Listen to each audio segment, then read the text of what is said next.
Imagine a village in the mountains of Lebanon where time seems to have stopped. Beqaa Kafra. Surrounded by towering mountains and surrounded by silence, it was in this setting that Yusuf Anton Makhlouf was born in 1828 into a peasant family.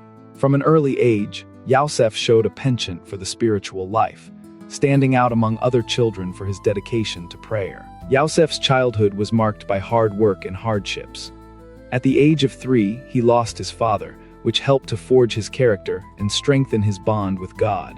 His mother remarried, following the tradition of the Eastern Church, to a man who became a priest. This stepfather was a reference of wisdom, and Yusuf grew up admiring the 2 hermit uncles of the Valley of the Saints, figures who exerted great influence on him. At the age of 10, he began to work as a shepherd to help the family, but already sought moments of solitude to pray in a cave, a place that would later become known as the Cave of the Saint. There, Yusuf took the first steps towards the path he would choose for his life. In 1851, at the age of 23, he felt called to religious life and entered the Lebanese Maronite order, adopting the name Charbel of Syrian origin. This new name represented his consecration to God and his willingness to pursue a life dedicated to spirituality. Charbel devoted himself to theological studies, always keeping an eye on the poor and the sick. He divided his time between agricultural work, caring for the needy, and long periods of prayer. Inspired by the hermits he admired, he desired a life of greater recollection and austerity. In 1875, Charbel opted for the hermetic life, following the rule of the heretics of the Maronite order, which provided for small communities. In the hermitage, his routine was marked by silence, fasting, and constant prayer, living in simplicity and dedication.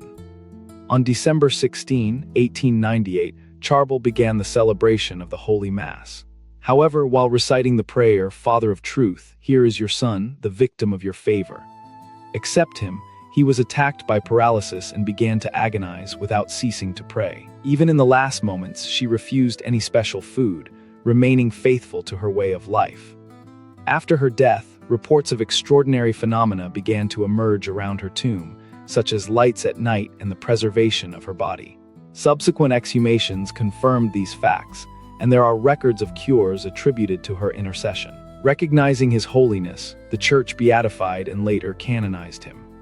Pope Paul VI noted his witness of poverty, penance, and asceticism, values that contrast with the pursuit of comfort and wealth. Charbel's life highlights the possibility of spiritual growth, even in the simplest of conditions. If this story has taught you anything, please leave a like. This contributes to the growth of the channel and expands the reach of our videos.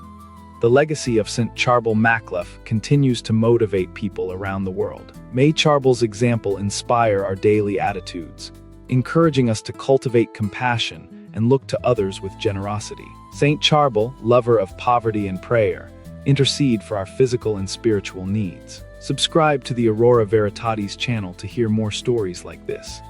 May God bless you all, and may the light of St. Charbel guide our paths.